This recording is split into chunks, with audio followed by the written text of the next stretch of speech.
Is it easier to modify your design on a breadboard or on a printed circuit board? Do you really want to troubleshoot your design using tiny parts? That surface mount paste tip is really small. Oh, and the paste is messy too. Getting those small parts aligned is tedious, but critical. Axial parts are easy to breadboard or solder. Radial parts take up very little footprint. Standard size components are easy to probe. What kind of inputs and outputs are required? Heat conduction is a linear function with respect to time. The more area, the faster the heat flows. The thicker the conductors, the slower the heat flows. To mount an axial resistor, we bend the leads, insert the part, and then bend the extra length slightly to keep it from falling out. Normally, we heat the leads from the solder side of the board to reduce component heating.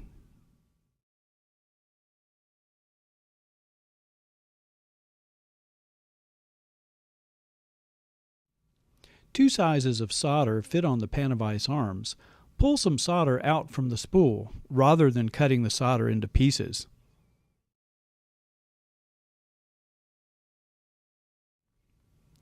Keep about an inch of solder at your fingertips.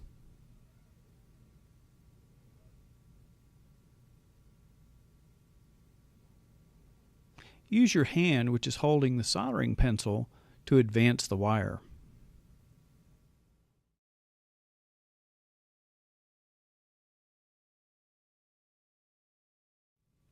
The silkscreen identifies the location of this TO220 package regulator. Use forceps to bend the leads in a gradual radius. To anchor the chip, we can tape it, glue it, or solder one pin on the component side of the board. The rightmost pad is connected to a ground plane through a relief. The ground plane will suck heat away from the pad. This is not a good place to start soldering. Let's solder a top pin which is not connected to a ground plane. Start the solder on the tip. Allow some extra time to heat this huge lead. Down the hole, volcano 1, 2, 3, and off. To solder the pad connected to the ground plane, add a tiny amount of solder and preheat the pad. We don't want to fill the hole with peanut butter. Wait several seconds to heat the ground plane. Then down the hole, volcano 1, 2, 3, and off. Inspect the component side and we have a good volcano. Success! Add a little solder and reflow the closest pin to make a good volcano.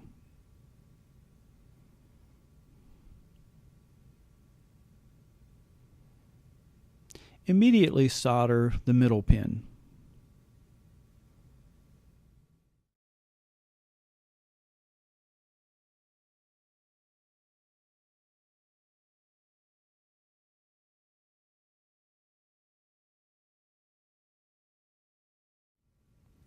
The middle pin is connected to the chip's heatsink, and we did not get a good flow. Add a little solder, and notice how we rotate the tip to establish a better flow.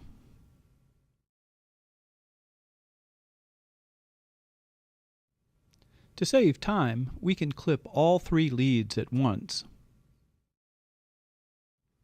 The leads on dip packages are wider than our pad spacing. Automatic insertion equipment bends the leads slightly, inserts the chip, and the leads spring back to anchor the chip. We can gently hold the chip using forceps and apply a slight force to bend the leads touching the table. The 8-pin dip package easily fits into the board. But wait, we need to line up the notch with the board silkscreen. Pad 4 is connected to the ground plane, so we don't start soldering there. We attempt soldering pin 1, but we keep covering the hole. We find a better position and solder pin 8.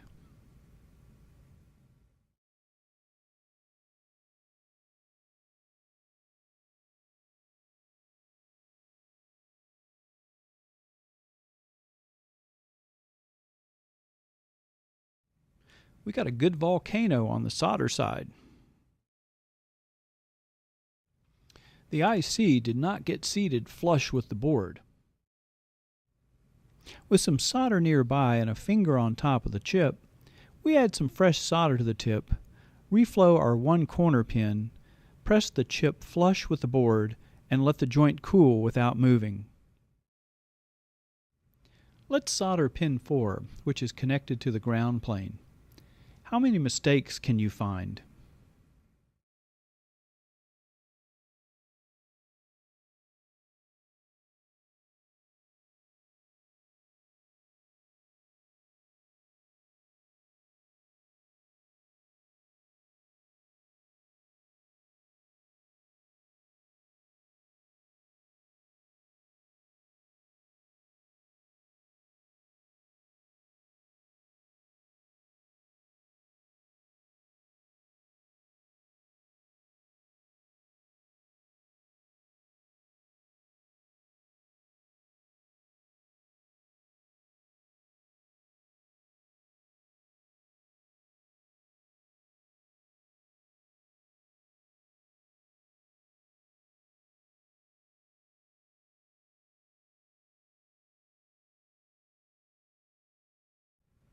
Number 1, we started heating the lead, not the pad. Number 2, now we have a ball of solder on the lead and a cold pad. Number 3, the solder got stuck on the cold pad. Number 4, the pad is still too cold to flow the solder. Not enough solder reached the component side of pin 4. Surprised? Let's finish soldering the remaining joints in real time.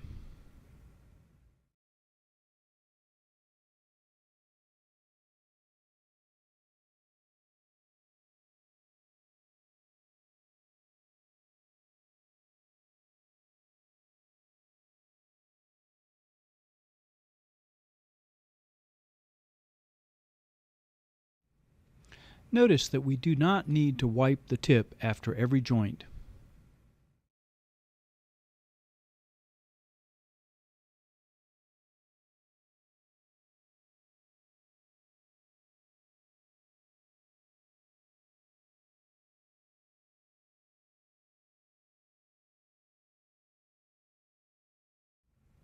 We do need to pause occasionally to advance more solder.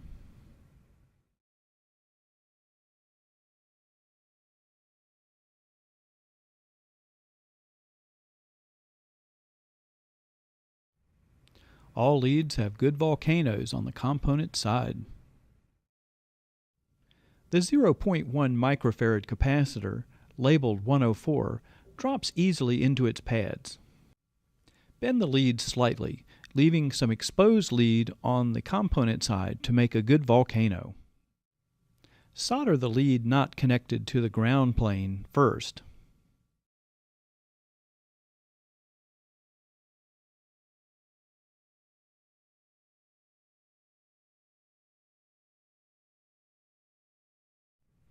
Not enough solder flowed through to the component side. Let's improve our technique. Some extra heat is required because of the ground plane.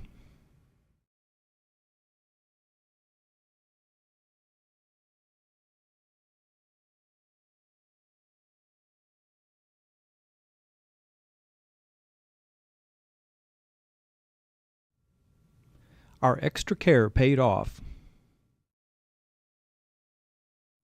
The red LED drops easily into the board. The flat on the silk screen indicates the cathode.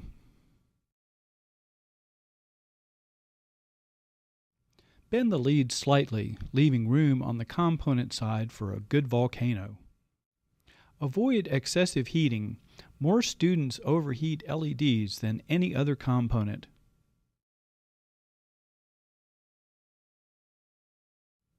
Adjust the LED to make it straight before soldering the other pin.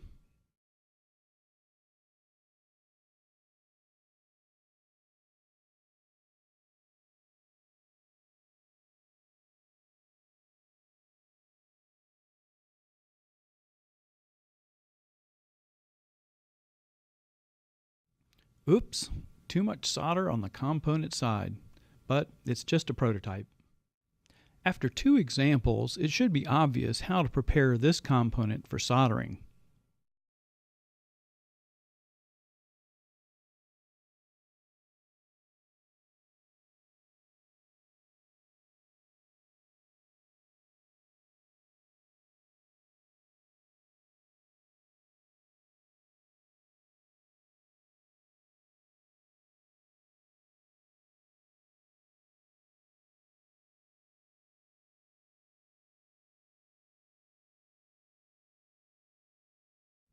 Oops, too much solder. The flux had evaporated before it helped the solder flow to the other side. Let's add a little solder and reflow the joint.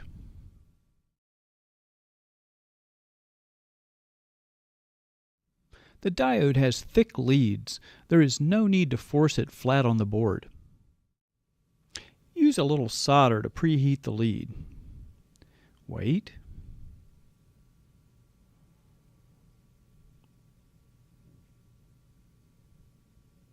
Test the lead for sufficient heat.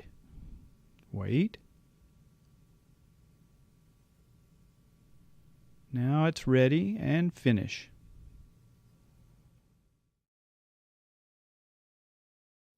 Looks good to me. Let's solder the other side of the diode. Notice how we twist the tip to improve the heat flow.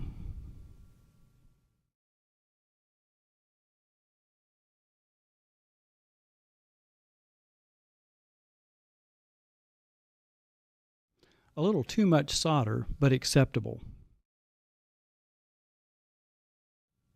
We want to fit inline leads into offset holes.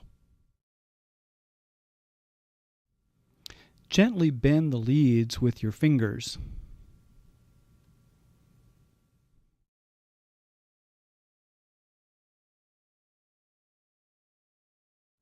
Don't press the transistor too close to the board.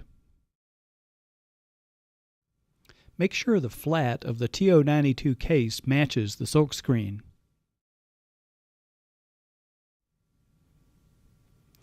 I fed the solder into the tip. The flux evaporated before the solder flowed. There is not enough solder on the component side. Let's finish the other 2 joints and focus on getting the solder to flow to the other side.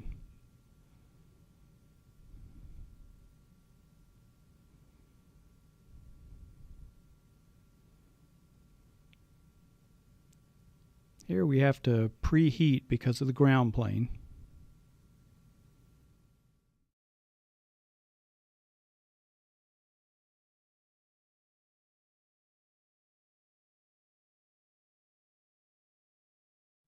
Insufficient solder. We need to reflow with a little fresh solder.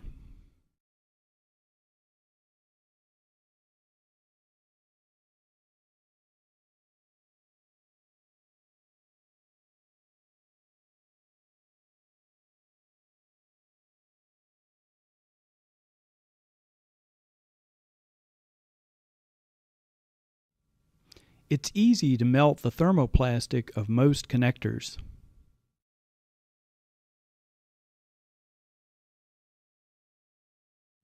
Let's be more careful with our 6-pin right-angle socket connector. We don't start on the pin connected to the ground plane. We have about 7 seconds to solder this pin before we melt the connector.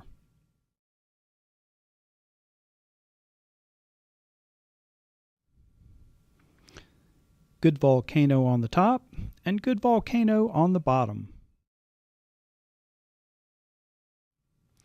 Check that the connector fits flush against the board. If not, heat the one finished joint with a little fresh solder and press it flat.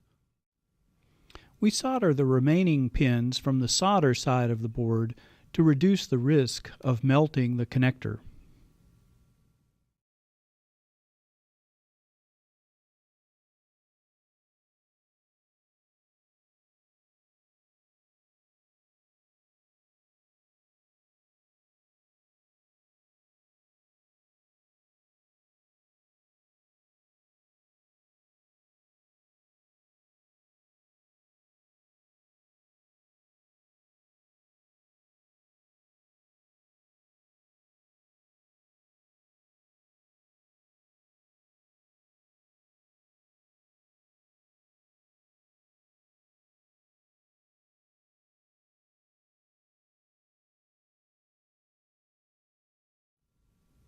To increase the mechanical strength of these connections, we add a little fresh solder and reflow.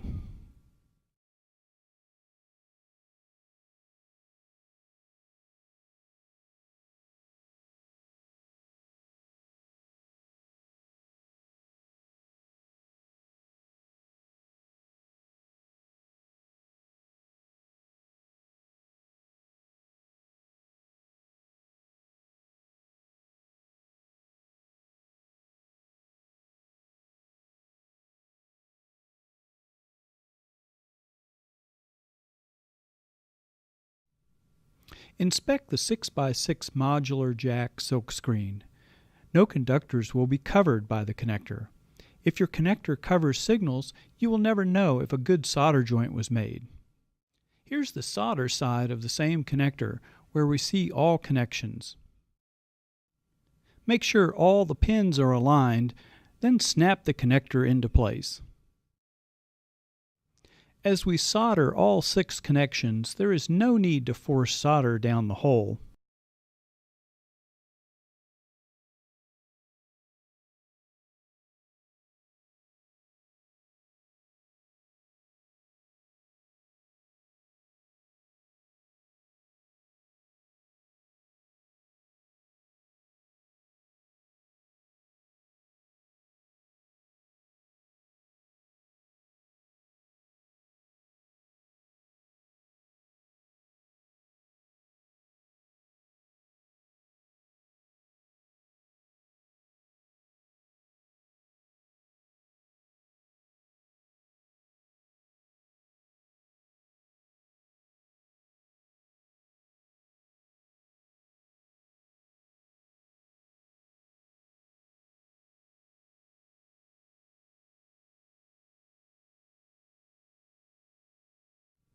The push-button switch in this board is damaged, so we'll replace it.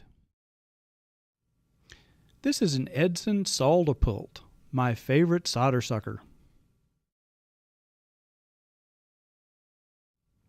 Loosen the quarter-turn fastener over the trash can. Shake any excess solder into the trash can. Note the spring-loaded piston and trigger mechanism. One tab is larger. You may need to rotate 180 degrees to reassemble.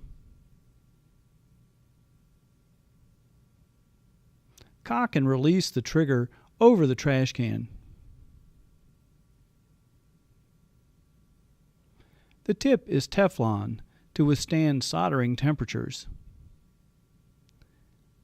Note the pin pushes any solder out of the tip.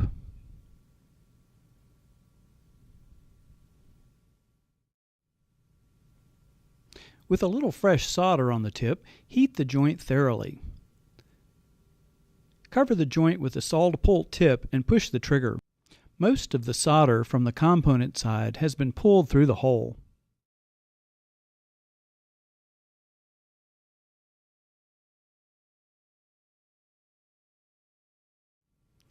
Heat the ground plane a little longer before desoldering.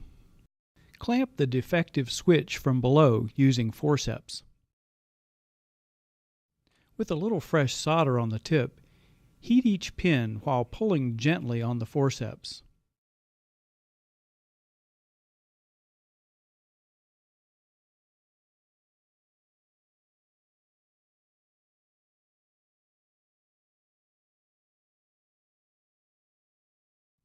The switch is removed.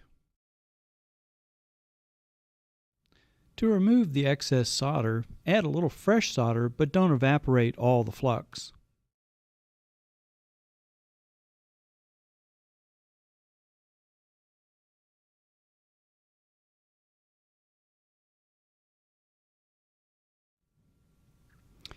Heat thoroughly and desolder.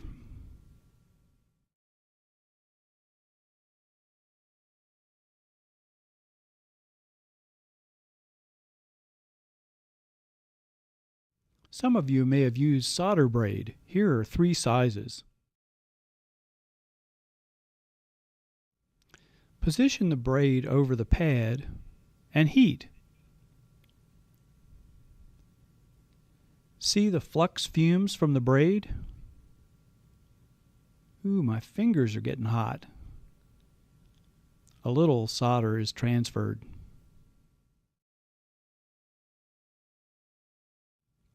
Press the new switch into the board.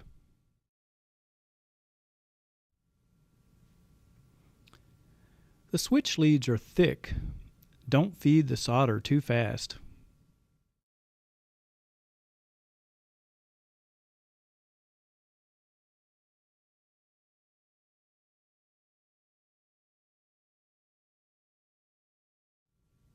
Did you see the air bubble form when the volcano cooled?